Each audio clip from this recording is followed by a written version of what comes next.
Has this ever happened to you? You're minding your own business, focusing on your special interests and barely coping with day-to-day life, and then you're whisked away to a completely unfamiliar society entrenched in its own hierarchy, where you have only your wits and whatever skills you brought with you to help adapt to your new life. It can be daunting, and you'll likely stumble through a few social faux pas on your way to fitting in. Not to worry though, there are 2 tried and true methods to not only survive, but flourish in your new life. One is to keep your head down, carefully observe the status quo, and subtly make yourself useful by employing your specialized skill set in an area where that knowledge is lacking, filling a need that this society didn't know they had, and making yourself indispensable. The other is to catch the attention of a pretty boy who turns out to be an incredibly important member of the upper class, and then luck your way into being genetically related to another high-ranking official or legendary hero, and also you're stunningly gorgeous, but nobody noticed because you weren't dressed up enough. The second one is better, but the first one makes for a more interesting story. If you only focus on the second method as a writer, your story risks falling into the category of lazy wish fulfillment, and your protagonist likely won't be believable or relatable. In fact, there's a name for it you've probably heard,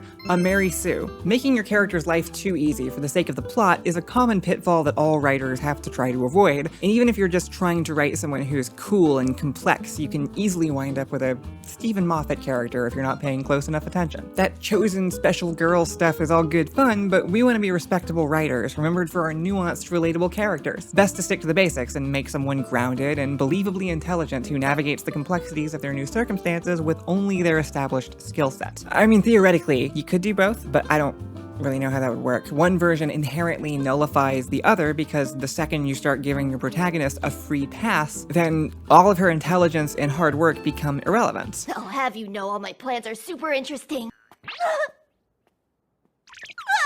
Okay, new theory. Hey, we've had this shirt available all month, but I haven't been able to talk about it until now, so that was poor timing. But it's still available for one more week over at DFTBA. It says Happy Pride to everyone except Neil. And it has these cute little mushrooms on it that I drew by hand, since that's apparently something that has to be pointed out these days, to remind you that the fungus loves to. I'm so sorry. Get yours with the link in the description, and if you like these videos, consider subscribing on patreon.com/doormonster for exclusive history podcasts with people who don't know history, coming later this week. Back to the video. While I've talked before about my love of anime in this video that you should go watch, I'm actually still quite picky when it comes to starting a new series. For every Freerun or Chainsaw Man, there's about 500 different shows called something like Rent a Girlfriend or The Rising of the Shield Hero, and that's what prevented me from getting into anime for so long in the first place. So when I tell you a series is good, it's only after it's been heavily vetted for any of the really weird tropes of the anime genre, which I don't think I will ever quite become numb to, and the bad ones really stand out these days because the good ones are so good. The Apothecary Diaries is the latest to sail past that bar and catch me completely off guard. My wife had seen a few different edits of it online and decided to throw it on the TV one day as we were trying to get things done, but we quickly realized that we had no idea what was going on and had to start over and pay full attention. The Imperial Court intrigue is complicated as hell. I look away for 2 seconds and I've missed some vital family relation that redefines the stakes of the whole government. The series follows Maomao, an apothecary's apprentice who is kidnapped and sold into servitude in the Imperial Court's inner garden, effectively a private sanctum for all the courtesans and wives of the Emperor. It's a mixture of a Sherlock-style episodic mystery and a slow-burn court romance. It's absolutely gorgeous and has some of my favorite visuals of any anime I've seen so far, and yet surprisingly grounded in reality for the medium, being entirely about the workings of this society and how the main character navigates it all from her low station as a servant. It does a great job of seeding in the clues to the mystery so that I could start piecing it together. I very quickly fell in love with the characters like they were family, and Jinchi and Maomao are an incredibly well done, unconventional pairing. Given the absurd but just believable enough circumstances forcing them together, their whole relationship sells very well to me. It's equal parts intriguing, comforting, and hilarious, which is also rare, and I'd recommend it to just about anybody. The only potential downside was that, as a character, Maomao initially had some red flags, a collection of traits that I tend to associate with cringy anime protagonists. She talks to herself in a monotone, nasally voice, she knows everything she could possibly need to know to perfectly deduce the answer to any question, she seems to gain allies easily despite being portrayed as callous and self-centered, and she never seems to make any mistakes. By every measure, she should be insufferable. Maomao seems to be an archetype that we've seen dozens of times before across mediums, ages, and genders that is often criticized for their infallibility. She displays an amount of preparedness, perception, and insight normally reserved for Batman, Sherlock Holmes, and D&D bards. In other words, a textbook Mary Sue. And yet, she's never felt like one. Nothing about her feels contrived or unearned. I specifically like her. She never actually became annoying or overpowered or completely unrelatable, and I find this confusing. Is she not really a Mary Sue, or a Mary Sue's not really what we think they are? And in either case, what is she? Writing genius characters is always a challenge. For one, you're not that smart, and making them smarter than you is always going to require some kind of narrative trick. But then also, you can't make them too smart, or you risk being unbelievable and annoying. The way this is usually balanced out is through an all-encompassing educational background so that any particular details can be hand-waved. But Maomao figures out things she really has no business knowing, even in the lore of the show. She starts out being an herbalist and an alchemist, but seems to circumstantially be able to access knowledge unrelated to her profession as long as it's relevant to that episode's mystery, and is at most lightly explained as her having learned it from someone in the brothel growing up, or with the sentence, "I heard about this technology from the West." And it's kind of impossible, or at least highly improbable, that she knows and can recall instantly so much information on so many different topics, even given her unusual expertise. She's still a peasant girl in one corner of the earth without an internet connection, but sometimes it's like she's read the manual for all of human civilization, and that's not a real thing. Except for this one. It's called The Book, The Ultimate Guide to Rebuilding Civilization, and you can have it too, thanks to our sponsor, Hungry Minds. How smooth was that? Seriously though, this is the coolest and most thematically relevant sponsor we've had for one of these videos so far, because it's this massive, beautifully illustrated encyclopedia of humankind's greatest inventions and discoveries, including an entire section on medicines and herbs. Hungry Minds is an independent publishing house and creative studio, and the book is their first big project. It's over 400 pages, all illustrated by hand with these medieval-style engineering diagrams. It's such a cool idea, because I've always thought, like, if I ended up on a deserted island, or accidentally time travel, which happens, I don't know how to do anything. And so this tells you all the basics, like how to make fire, or tan leather, or test for poisonous plants, all the way up through how a camera works and sushi recipes. And it's so much higher quality than I realized. It's hardcover, and the pages are made from like this thick matte paper. And it showed up in this cool-ass custom box with a sealed 18+ envelope. I'm not gonna tell you what's in it. Every single piece is just designed so lovingly. It's a great combination of an aesthetic art piece and an actually useful guidebook, and you can get it for 10% off with our code DoorMonster10. The link is in the description, or you can use the QR code on the screen. Anyway, Maomao is implausibly smart, but that's not a criticism because I don't care. Because the story never makes me have to care. It all feels earned at best and unimpactful at worst. She never feels overpowered despite her seemingly infinite knowledge. Even while she's favored by the courtesans or Jinshi, it always feels like they're in control. Maomao has to ask permission for everything she needs. People are often ready to give it to her, but it feels like she earned that trust and is never truly guaranteed a win. And it shouldn't matter either way. There are countless male characters with this same superpower who we don't think twice about because we consider it normal and cool. So why does Maomao even spark this conversation? Is there just a predisposition to look for problems because she's a woman? Yeah. Or is there really some kind of expert balancing act happening? Also, yes. To really answer these questions, we need to back up a little and define exactly what she's not. The name Mary Sue originated from a satirical Star Trek fanfiction in which the main character is literally Mary Sue, an exaggeration of other Star Trek fanfiction protagonists, which were often self-inserts for the authors. I have no intention of speaking ill of the fanfiction community, mostly because I'm not in it, somehow, and I wouldn't know what I'm talking about. But from what I've heard, wish fulfillment is a common motivator for getting into the hobby, and it's a pretty regular occurrence for people to write an idealized version of themselves into the story. What exactly constitutes a Mary Sue is often debated, but the clearest version would be an original female character inserted into an existing fictional world who is exceptionally beautiful, usually with some exotic hair or eye color, has an overly dramatic backstory, possesses an unrealistically wide range of skills, often besting the main characters at their own game, lacks any meaningful flaws, and is universally beloved by all the author's favorite canon characters, often leading to contrived romantic plot lines. Basically, any girl's custom Baldur's Gate 3 avatar. And honestly, within the realm of fanfiction, it seems very harmless. What's the point of it if not for some creative self-indulgence? It's when these issues start appearing in mainstream media that things become a problem that the rest of us have to deal with, and they get harder to define. The insufferably perfect female lead is probably not a self-insert when she's written by Craig Mazin, and yet a lot of the same indicators are still present. She's conventionally beautiful, often beyond the scope of the show, even if they're in an apocalypse or a deserted island. She's usually overly skilled at everything, overshadowing other more experienced characters to showcase how useful she is. She's sharp and witty, but also doesn't do or say anything objectionable enough to not be adored by everybody around her. When men are writing this character, it's often mixed with a healthy dose of their own personal taste.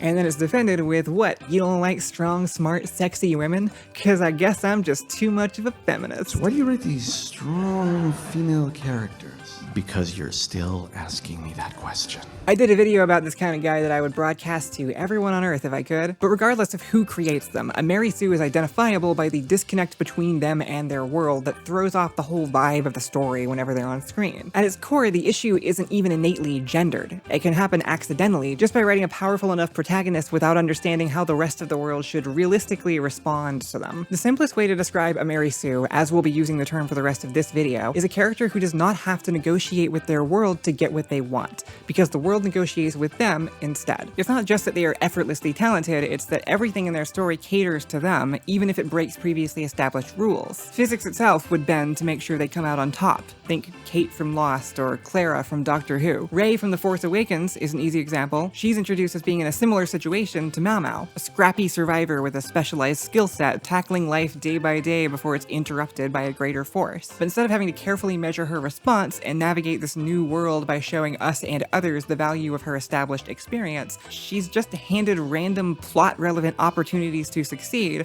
by people who already believe that she can, and then she does. At one point, she repairs the Millennium Falcon when Han Solo himself can't figure it out by just yanking a part out of the wall. They show her doing the same action in a different situation earlier in the movie to trick you into thinking it makes sense when she does it again, but what exactly is the skill being established here? That she can fix machines by pulling out the don't work box? Shouldn't Han Solo also know about that little trick? With just a little bit more context, I think they actually could have made that work.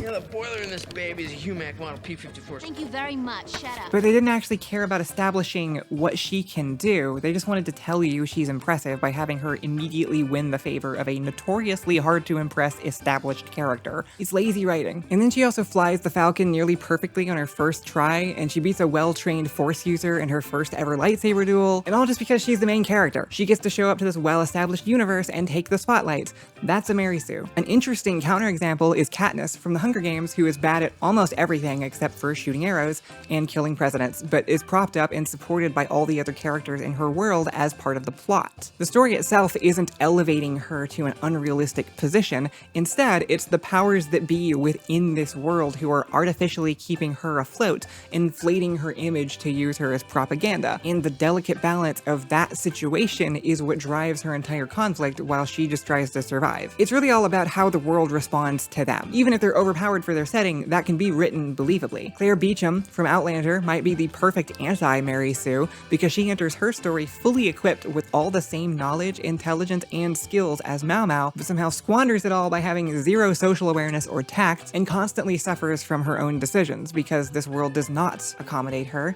and she takes forever to adapt to its new rules, only being saved by the other characters who slowly learn to like her. Now at this point, you might be wondering, is the Mary Sue really just an excuse to be sexist towards women for doing what men tend to do as main characters all of the time? And yes, obviously, of course it is. To be fair, it's also that sexist writers fail to write women as three-dimensional human beings, contributing to the trope being more common among female characters, but that's just different paths to the same destination. Male Mary Sues absolutely exist, and because of the whole double standards thing, they don't even have a widely agreed upon label. Some people use Marty Stew or Gary Stew for the rhyme, and boy do I wish they didn't, so I'm just gonna call them James Bond. There could not be a more indulgent self-insert than this Cold War fanfiction protagonist, but he became an international sensation because of it. His particular brand of mid-century machismo may have fallen out of favor, but there's a James Bond for every type of guy. Like, Sherlock Holmes is the James Bond for nerds, and the Joker is James Bond for school shooters. Characters like Sherlock or Dr. House get closer to overcoming this problem. They're implausibly smart and resourceful, sure, but they're implied to be at the mercy of some larger institution, or when that fails, a personal vice that keeps them in check. They're actually much closer to Maomao in a lot of ways, like being motivated by their special interest and seeing people as pawns more than friends, but there's one major difference, which is they're assholes. They just hurt people around them and are given a pass because they're so damn good at their job, or whatever bullshit excuse they come up with. We do at least see them demonstrate their skills, but the same balance isn't there. They're catered to by the world around them even though they're insufferable, and that's not unrealistic. They're men in glamorized intellectual fields, and the way they're treated compared to their female counterparts is just a painfully realistic depiction of real life most of the time. The narrative issues tend to revolve more around the author's lack of awareness that this isn't cool or desirable. And sometimes, their failure to make them actually as smart as they're supposed to be. I'm a high-functioning sociopath. Merry Christmas! Wow, what an ingenious solution to an unsolvable problem. Moffat's done it again. Male characters in this category certainly tend to get a lot more love and development in mainstream media, but even when done well, they often eventually slide back into this flawless Mary Sue category. They won't always start that way, but as the audience starts to fall in love with them, they lose their rough edges and become a stand-in for how cool everybody wishes they were. We can see some of this in Barney Stinson, Tyrion Lannister, Tony Stark, even the Doctor. They all start as complicated people with issues, and then they slowly stop doing those things without any real resolution, or they just become accepted exactly as they are by the other characters and portrayed as actually being really awesome instead of mostly harmful. They stop having to negotiate with their world to get what they want, and the world starts to negotiate with them instead. So, what does the opposite look like? Maomao is incredibly knowledgeable and perceptive. She has more than just an encyclopedic knowledge of the natural world and computer-like logical processing, she also has a decent amount of emotional intelligence and is able to understand and predict people's reactions to things. On top of that, she has multiple dedicated allies, physical beauty, and a highly useful skill set. So why does it all work? It's because, for her, all of those things come with a steep cost. And despite these abilities, she remains extremely vulnerable because she lacks the things that her society actually values. She has no money, power, or status, she doesn't make good first impressions, and she's not very good at keeping herself out of danger. In fact, she actively harms herself at every opportunity for fun. That's what having to negotiate with the world means. All of her knowledge has been obtained by scarring herself physically or mentally. Using her beauty to her advantage would mean subjecting herself to the men of this world and putting herself at even greater risk. Every time she utilizes one of her contacts or asks for a favor, she then owes them something. Apothecary Diaries is so clearly written by a woman. The challenges and dangers Maomao faces are directly related to her gender, with obvious parallels to dangers that are still present for many people today, and the unflinching way the writers address these realities feel very honest in a way that the Mary Sue archetype tends to ignore. It's an entirely different tone to comparable shows in the same genre like Bones, or even your average strong independent woman in a male-written story. You actually are pretty handsome. Maomao exists within an overwhelmingly patriarchal system. She lives in a gated community of women specifically raised up for the Emperor's pleasure or for him to have an heir. Men have to be banned from the area because they're so much of a threat to the Emperor's property, and even within this bubble, it is established many times that Maomao's life is of low value and that she could be executed for even the tiniest mistake. And that's dangerous because she doesn't fit in. She is not a blank template of a character that the audience is meant to project onto. She is a firmly defined human being with specific flaws, none of which are brushed aside by her abilities. Other characters only come to like her after she does favors for them, and they get to know her more. When she is revealed to be secretly pretty, it doesn't change anything about her personality or tone of voice, and unlike other anime, she doesn't stay pretty after the reveal. She keeps painting on her freckles and dressing down because she has rational reasons for doing so. And her appearance remains under her own control, not on display for the audience. And then, even though some aspects of her are overpowered, it never feels like a major offense because the society she exists within does not acknowledge her competency. She will always be a low-born servant girl in the eyes of the average citizen. Even when people start coming to her for help and advice, her actual power never increases. She always has to be clever and lean on others. In the background, she's developing a relationship with especially powerful people, but it's often happening outside of even her own awareness. And the things she truly wants are ultimately unrelated to that success. Alchemical ingredients and the ability to make medicine are things she has to work incredibly hard to get. So even though she may have some things others want, those things don't tend to solve her problems and often make them worse. She's at every disadvantage in this society, and I think that is the key reason that makes calling her a Mary Sue inaccurate. Despite sharing a lot of the same traits, she feels believable because she does not have the privilege of existing in a world that caters to her. Instead, she's forced to rely on those who have real power and have learned to value her input. Were she taken away from these men, her voice would ultimately be ignored, as demonstrated during the assassination attempt in season 1. She's utterly helpless to stop the ceremony and is even violently assaulted for having the audacity to try and interrupt the event, until a high-ranking man is able to advocate for her. I think the biggest takeaway here is that rather than being too much, all of her unrealistic abilities actually only begin to balance out her lot in life. We as the audience can relish in understanding that she's right all the time and she has a few people to validate her, but the larger society will still never celebrate or award her achievements. Her relationship with Genshi feels the same. He's got all the power by default, so making him uncontrollably obsessed with Maomao and making her infinitely skilled and brilliant actually just levels the playing field and makes the relationship feel much more balanced than it would otherwise. It also helps that he looks like a woman. Maybe just for me. So how do you go about incorporating this into your own writing to avoid creating a Mary Sue yourself? For one, make her, or especially him, pay for it. Writing follows alchemy rules, and you can do anything you want so long as you exchange something equivalent. Even the most indulgent action hero dude could be sympathetic if he was rewarded way less and punished way more. That's how we got Master Chief. Secondly, let's define a specific alternative archetype to shoot for. Maomao isn't just not a Mary Sue, she's also a recognizable representation of a real person who I think gets easily turned into a Mary Sue by people who don't understand this type's motivations or their dynamics with other people. We'll call it the Specialist. Mostly to avoid just saying autism. In real life, despite having one talent or special interest in being offensively bad at all things related to socializing, this type of person will often wind up with a dedicated group of fascinated friends and ample opportunities to exercise their skills. Everybody seems to love this blunt, awkward nerd, even though they provide nothing of substance to their relationships and are terrible at returning anything offered to them by other people. Or so I've heard. I've done a lot of thinking on the reason that everybody tends to love the Specialist, and I do think I've discovered the answer. It's because they are as transparent as a fucking window. No matter how well they think they're disguising themselves or blending in, everybody else sees right through that shit, and they all love it. They know this person isn't trying to deceive them or be somebody they're not because they can tell what they're thinking at all times, and that feels very safe to people who only interact with a bunch of conniving nobles, for example. The Specialist is an archetypical version of this personality.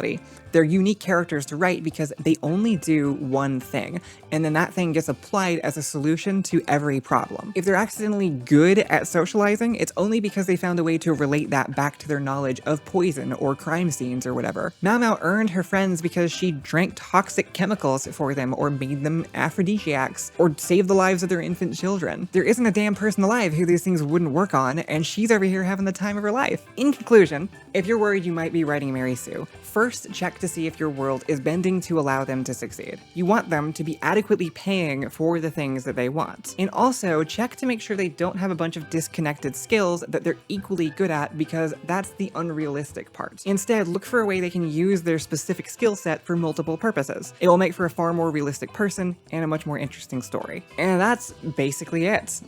Go watch Apothecary Diaries if you haven't yet. It's great. That's the main point of the video. Was this even good? I have no idea. This has been the busiest month of my life, and I will be happy if this even comes out. Man, I just realized how much there is to say about Frieren for this same topic. Let me start over. Ta-da! Thank you for tuning in and watching.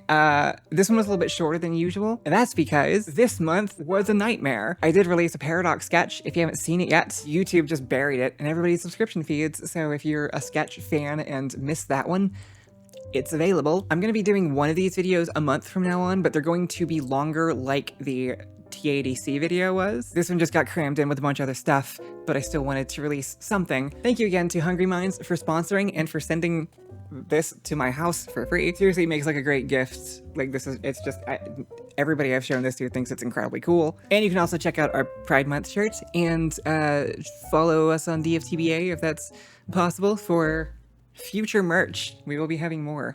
Actually, if you could suggest things that you'd like in the comments, they might make it in. We're currently brainstorming.